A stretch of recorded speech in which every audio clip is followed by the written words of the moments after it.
계시록 들려준 거 10번째 시간입니다. 계시록 3장 빌라델비아 교회를 통하여 열린 문이 있는 교회, 멸류관에 대해서 성전 기둥에 대해서 변론해 보도록 하겠습니다. 아무리 미약해도 말씀을 받아 지키면 시험의 때를 면케 되고 남은 교회가 되어 승리의 촛대기로서 제레미지를 맞이할 수 있다는 것입니다. 인마진 시당 4,000명의 변화성도가 나오는 교회인데요. 왕권의 멸류관을 받게 되고 성전의 기둥 같은 사명으로 새 시대에 지역이 된다는 소망이 넘치는 교회라고 볼 수 있습니다. 빌라델비아에게는 제레미야 영접할 첫대교의 예표다 이렇게 볼 수가 있죠. 첫대교에 나오는 방법은 7개를 통하여 에베소 교회에서 사랑이 식어지고 첫대로 옮김으로 시작이 돼서 서문학교회 같이 환난 공표 배울 때 충성과 진을 다하여 하나님께 인정받아서 멸류관을 받은 그러한 사자로서 첫구 빌라델비아 교회로서 열린 문이 있는 교회가 첫대 교회다 이렇게 볼 수가 있다 그랬습니다. 그럼 빌라델비아를 통해서 어떤 교회가 되어야 되느냐 한번 보시죠. 7절 8절입니다. 빌라델비아 교회 사제에게 편지하기를 거룩하고 진실하사 다윗의 열쇠를 가지니 곧 열면 닫을 사람이 없고 닫으면 열 사람이 없는 이가 가라사대 볼지어다 내가 네 앞에 열린 문을 두었으되 능히 닫을 사람이 없으리라. 내가 네 행위를 아노니 네가 적은 능력을 가지고 내 말을 지키며 내 이름을 해반치 아니하였도다. 심판주 예수님이 다윗의 역사를 가지셨다 그랬지요.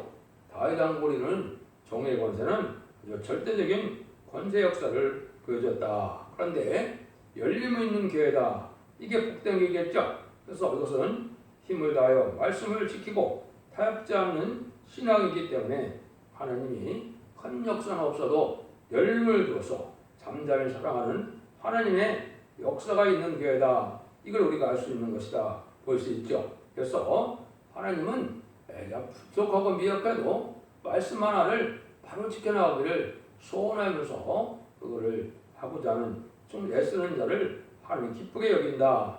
이런 교회는 하늘 분복교회가 열린 문이 있게 돼서 교통하면 된다 이 말이죠. 하늘에서 결정되는 것이 이 땅에 이루는 것이 첫대 교회인데 계시록 4장처럼 열린 문이 있는 교회가 되면은 본복교회와 교통이 있는 그런 교회가 된다 이렇게 볼 수 있죠.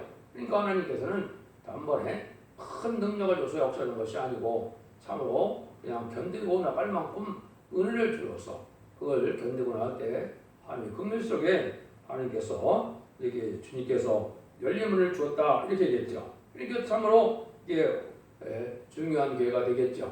제레미야를 영접해서 이만희 14,000명이 나올 수 있는 교회가 된다. 그래서 나라와 제사장을 삼아서 천년왕국의 사명을 감당할 수 있는 그런 교회다 이렇게 볼 수가 있겠죠.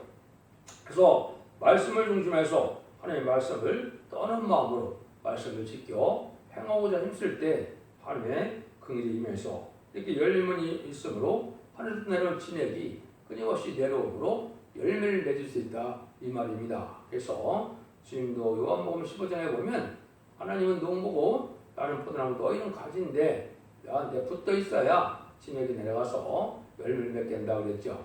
이게 바로 그런 교회가 되겠죠. 주님이 이제 내려주는 은혜 속에서 열매를 맺을 수 있는 죄송합니다.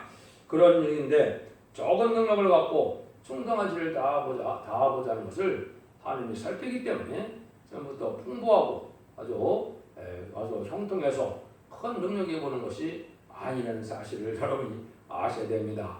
사람 보기에는 무시하고 멸시받을 만한 그렇더라도 하나님께서 중심을 보시기에 합당한 자들에게 이렇게 말씀대로 정확한 말씀을 믿고 지켜서 지금은 능력이 없지만 하나님의 큰 능력이 와서 하나님의 삶을 감당할 것을 믿고 나가는 이런 교회를 하나님께서 사랑하신다. 어차피 주님이 인정하여만 되겠죠. 그래서 하늘을 바라고 이런 적은 능력으로 말씀 주면서 싸워가는 교회가 승리하게 될 것이다. 이걸 우리에게 알려주고 있습니다. 9절입니다. 보라 사단의 곧 자칭 유대인이라 하나 그렇지 않고 거짓말하는 자들 중에서 며칠 내게 주어 저희로 와서 내 발 앞에 설하게 하고 내가 너를 사랑한 줄을 알게 하리라. 이때가 되면 인간 중에는 자칭 유대인이 많다 이 말이죠. 그래서 옛날에 주님께서도 바리새인들을 향하여 너희 독사의 자식이다, 마귀의 자식이다 이런 얘기를 하셨죠. 그러니까 인간 중간에 큰 영계 싸움이 있을 때 기업권 세력들은 마귀의 도구가 돼서 이제는 내어쫓기도 하고 이제 이런 일을 했지만은 이 촛대교의 사자가 되는 빌라델피아의 사자가 되는 이 종은 하나님께 인정을 하므로 어떻게 한다고요? 내가 내 발 앞에 와서 절하게 하고 내가 너를 사랑하는 줄을 알게 하리라. 이렇게 이제 인간 보기에는 미약하고 부족하여 쫓겨남을 당하고 그러더라도 하나님께서는 크게 그 종을 여겨서서 그 왕권을 주셔서 굴복시키게 된다 이 말입니다. 이것은 조금 소수나마 참된 신앙의 정도를 깨닫고 돌아오는 때가 있고 이 종에게는 열왕 중에 왕을 삼으니까 하나님 합당한 이러한 지위에 이르게 될 것을 보여준 것인데 처음에는 이렇게 차원 능력에 충성하는 자에게 하나님은 큰 일을 할 수 있는 권세를 주신다 이렇게 보시면 됩니다. 처음부터 큰 일만 하려고 들면 이게 큰 일을 할 수 있는 그런 자격이 있다고 볼 수가 없죠. 그래서 주님의 숨은 사랑을 이렇게 이제는 받는 종이 되는데 가장 높은 영계에 왕권을 받게 되고 귀한 종으로 쓰임받을 것을 여기에 보여주신 거다 이렇게 볼 수가 있죠. 그래서 말씀대로 순종할 때 말씀대로 역사하시는 주님께서 주님의 삶을 넉넉히 이기게 하는 일이 정한 때가 되면 온다 이 말입니다. 처음에는 너무나 미약하니까 이길 수 없을 것 같아도 주님께서 넉넉히 이기는 사람으로 승리하게 하실 때가 올 것이기 때문에 처음에는 비천한 자고 멸시받는 자라 할지라도 주님이 귀히 여기는 자가 이렇게 큰 능력과 권세로 멸류관을 갖고 승리하게 하실 것을 말씀한 겁니다. 그러기 위해서 10절 같이 이렇게 된다는 거죠. 내가 나의 인내의 말씀을 지켰음즉 내가 너를 지켜서 시험의 때를 멸하게 하리니 이런 장차 온 세상에 임하여 땅에 권한 자를 시험할 때라. 인내의 말씀을 지켰다. 하나님의 말씀을 지키려면 많은 인내가 필요해야 되는 거죠. 마귀 참소가 끊임없이 오기 때문에 마귀 참소는 이 왕권 받은 종이 안 나오게 해야만 되는데 못 나오게 하는 것이 사명인데 마귀가 왕권 받은 종의 수가 차면 자기 때가 이제 다 돼서 무속행으로 갈 것을 알거든요. 그러니까 가장 싫어하는 것이 이 왕권 받은 종이 나오는 것인데 인간이 싫어하는 3,000명이 나오는 것을 가장 싫어하는 게 마귀인데 그래서 어려움을 많이 있지만은 어떻게 한다고 했어요? 그러면 시험의 때를 변하게 한다. 이 말은 가정적인 시험, 교회적인 시험 많은 마귀 참들을 잘 참고 이나가면 세계적인 환란에 그 시험이 올 때 거기에 빠지지 않는다 말이죠. 그래서 앞으로는 이제 전선문에 들어가면 인간이 10만 4천 명이 차게 되면 5개월 황충에 나면부터 마귀 세력이 강해지게 되고 또 후 3년 만에 심승의 표를 받는 환란에 빠지게 된다 이 말입니다. 그런 거와 상관이 없게 된다. 그래서 이 촛대교에서는 인간이 10만 4천 명이 나오고 등이 실을 수 없는 큰 무리는 예비처 보호죄에 보호받았다가 새시대에 백성으로 들어가니까 이 환란의 때 시험을 안 받는다 이 말입니다. 그러니까 이 시대에 빨리 1300만 동안에 알류곡으로 모아지는 때 촛대교의 성도가 되고 촛대교의 사자가 돼서 사명제 판에 들어가야 이 시험의 때를 면할 수 있는 이런 자들이 된다 이 말이거든요. 그러니까 참으로 중요한 일이죠. 처음에는 가정적인 시험도 많고 교회적인 시험도 많고 그걸 차분히 진리의 사랑으로 이제 이겨나가면 크게 오는 그 환란 때는 상관이 없이 또 환란에 빠지지 않고 세세의 축복을 받게 된다. 그러니까 말씀을 지켜나가는 것이 참 중요하다 이 말이죠. 그래서 작은 말씀, 깨달은 말씀 하나를 지켜나가므로 신앙의 종류에 들어가는 것이 지금 중요한 때다. 그래서 옛날에 아담과 하와가 이제는 뱀의 미혹을 받아서 뺏겼던 에덴 동산을 여기서는 이제 말씀을 지켜 행함으로 그 에덴 동산의 축복과 세세 왕권의 축복을 다시 받게 되는 일이다. 최종 승리하는 역사다. 이렇게 보시면 되죠. 그래서 그것이 전선면의 역사를 촛대기를 옆에 교회다. 이렇게 보시면 되겠습니다. 그러면 11절입니다. 내가 속히 말이니 네가 가진 것을 굳게 잡아 아무나 네 멸류관을 빼앗지 못하게 하라. 이렇게서 하나님께서 임할 때 멸류관을 이제 받을 자가 있다 이 말이죠. 이건 이기는 자에게 주는 세세 왕권의 축복을 말씀했는데요. 우리에게 주시는 사명은 왜 주셨어요? 이 멸류관을 주기를 원했어서 사명을 주는 거거든요. 충성과 지를 다하여 목숨을 아끼지 않고 이제는 하나님의 사명을 감당한 자들에게는 세세 왕권의 축복을 주고자 하는 것이 이것이 교회를 세운 목적입니다. 지금까지 은혜 시대교회는 많은 사람들을 회개시켜서 하나님의 백성 삼는 것이 목적이었지만 인간 영혼의 촛대기에는 환란과 재앙의 날에 이제는 새 시대의 지도자를 삼을 왕권을 받을 정도를 일으키는 것이 목적이거든요. 교회 세운 목적이 인간의 14,4,000명의 변화 성도에게 왕권을 받게 하려는 것이 최종 목적이다. 이렇게 보시면 틀림이 없는 겁니다. 그래서 제рем지를 용접하려면 인간이 14,4,000명이 차야 되고 14,4,000명이 차야만 이 종들을 통하여 세상을 심판해서 에덴 동산을 회복시키는데 아마겟돈 때 최종 승리는 종들이 된다. 그런데 이 멸류관을 빼앗기지 말라는 것은 사명을 감당하지 못하게 많은 방해들이 있다는 거죠. 마귀간도 그러한 참수의 권한을 하나님이 주셨죠.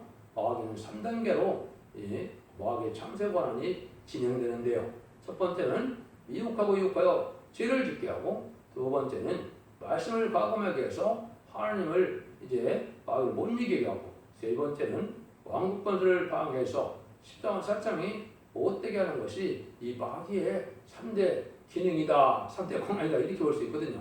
마귀도 아주 철저하거든요.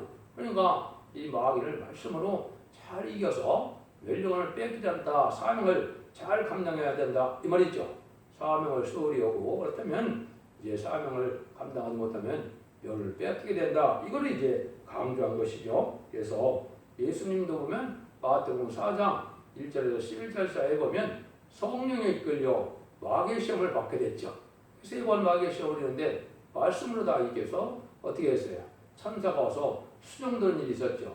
여기 이제 이것이 말씀에 두는 예표입니다. 이것이 실질적으로 이제 성경에 많이 이어져 있거든요. 이사야 3장 4절에도 보면 여호와께서 자기 앞에 선자들에게 그 더러운 옷을 벗기고 또 여호와께서 여호수아에게 이르시되 내가 죄가를 제하여 줬으니 내게 아름다운 옷을 입히리라 하시고로 내가 말하되 정황관을 그 머리에 씌우소서 하며 그 정황관을 그 머리에 씌우시며 옷을 입히시고 여호와의 사면은 곁에 섰더라. 이렇게 이제 천사가 수정되는 일이 있게 돼서 모든 그러한 이제 멸시천대 받았던 그런 일들이 다 벗겨지고 이제는 하나님이 이렇게 정한 관을 씌운다. 이거는 세계통일의 권세를 받게 될 것을 얘기하거든요. 여기도 보면 여호와의 사자가 곁에 섰다라고 그랬죠. 천사가 수정되어서 승리게 하실 것을 얘기한 것이죠. 이런 일들이 이제 구체적으로 이사 6장, 스가랴 6장 10절, 11절에도 또 그리 나와 있거든요. 이것이 이제 마지막 성공적인 종이 시험을 받아서 세계통일의 왕권을 받게 되면 이제 아니 마귀 세력을 이기는 권한이 줘서 이제는 11장 3절에 두 중에게 권세들으니 천명의 십도에 이어나지 말씀대로 천선만의 역사가 본격으로 진행되겠죠. 이걸 이제 말씀하셨다 이렇게 볼 수가 있습니다. 그래서 주님도 내가 줄 상이 서서 이제 온 주신다 그랬고 이제는 하나님께서도 히브리서 11장 6절에 보면 믿음이 없이는 하나님을 기쁘게 하시지 못하고 또 하나님께서 계신 것과 그러니까 상주이심을 알아야 된다. 그 상이 바로 인간 영혼의 이만희 13사표에 드는 세세 왕권의 축복인 것을 여러분이 아셔야 된다 이 말입니다. 그래서 여러분을 뺏기지 않을 만큼 이제는 우리가 다른 진의 말씀을 굳게 잡고 진리 용사가 되어 거기 싸워나가는 자들에게 이런 승리하게 하실 것을 말씀해서 여러분을 빼앗기지 말라 해서 이것은 자기가 싸워야 될 일은 싸워야 되고 이제는 또 말씀을 굳게 잡고 나가는 신앙의 용사적인 그런 믿음이 있어야 되고 또 목숨을 아끼지 않는 이런 순교적인 정신이 있어야 천군천사의 도움을 받아서 최종 승리하게 된다. 이걸 우리가 이제 강조했다 이렇게 볼 수 있죠. 그런 자들에게 어떻게 하시느냐? 11절 13절이죠. 이기는 자는데 하나님 성전의 기둥이 되게 하리니 그가 결코 다시 나가지 아니하리니 내가 하나님의 이름과 나의 새 이름을 그 위에 기록하리라. 귀 있는 자는 성령 껴들게 하시는 말씀을 들을 자다. 입 맞은 자들은 성전의 기둥 같다 그랬죠. 결국은 솔로몬 성전에 두 개의 기둥이 있었지요. 야긴과 보아스라 이렇게 이제 되어 있는데, 야긴은 하나님께서 세운다는 것이고 보아스는 그게 능력을 주신다 이 말이죠. 그러니까 이 기둥 같은 종들은 성전의 이 기둥 같은 종들은 세세의 주역이 되고 귀한 사명을 감당하게 된다 이 말이죠. 여기도 보니까 뭐예요? 하나님의 이름과 나의 새 이름을 준다. 하나님은 하나님의 종을 삼는 거니까 이 말이 14만 4천 명인데 새 이름을 준다. 왕권의 이름을 준다 이 말이거든요. 참으로 놀라운 축복이죠. 이것이 인간으로서 받을 최고의 축복을 받게 될 것을 보여주는 겁니다. 여러분들이 이제는 계시록 읽다 보시면 뭐라고 어떻게 되어 있습니까? 이 계시록에 보면 이제는 12기초석이 있고 또 12문이 있다고 그랬죠. 12문 외에는 누구의 이름이 기록되어 있어요? 그 문들 외에는 12지파 이름이 기록되어 있고 12기초석에는 12사도의 이름이 있다고 그랬죠. 그와 마찬가지로 하나님 앞에 성령의 이름도 기록될 만한 그런 종들이 된다. 이것이 이 계시록 7장 2절, 3절, 4절에 보면 인마중자 14만 4천 명의 12지파의 족종이 있으니까 새로운 종의 반열이 또 나올 것을 이제 예표한 것이죠. 최종 승리하는 10만 4천 명의 그게 줄 상이 엄청나게 크다. 이렇게 보시면 됩니다. 하나님은 이 종들을 통해서 이제는 모든 일을 이제는 마무리해서 세상을 심판하고 악인이 없고 죄인이 없는 해양과 상함도 없고 흉물고통, 질병, 재앙이 없고 부족이 없는 세세의 축복을 세세왕권으로 축복으로 주느라고 하는 것이 이 교회에서 목적이다. 그 교회를 그 사명을 감당할 교회가 빌라델피아 교회인데 이 교회가 바로 첫대교의 예표고 첫대교의 사명을 잘 말씀하신 거다. 이렇게 보시면 여러분이 정확히 깨달았다고 볼 수 있는 것입니다. 그래서 진리의 다름질로 알과 쭉준을 가는 시대가 임박하시므로 마귀 참소가 심히 강한데 마귀의 세력이 심히 강해서 미혹하는 때가 온 것이 지금 음료 정권과 음료 교권으로 이제는 참된 신앙을 갖기가 어려운 때가 왔는데 이때 참된 진리의 빛을 따라서 말씀에 지켜나가는 그런 일이 있을 때 승리하는 반열에 이르러서 세세왕권의 축복을 누린다는 것입니다. 여러분들도 진리를 잘 분별하시고 성령님께 간구하시고 주님께 기도하시고 하늘 믿고 의지하는 담대한 믿음 속에서 진리의 성사면의 역사에 인도를 받아서 최종 승리하여 자손 만대에 세세왕권을 축복하는 복된 종들과 성도님이 다 되시기를 예수님으로 간절히 축원드립니다. 아멘.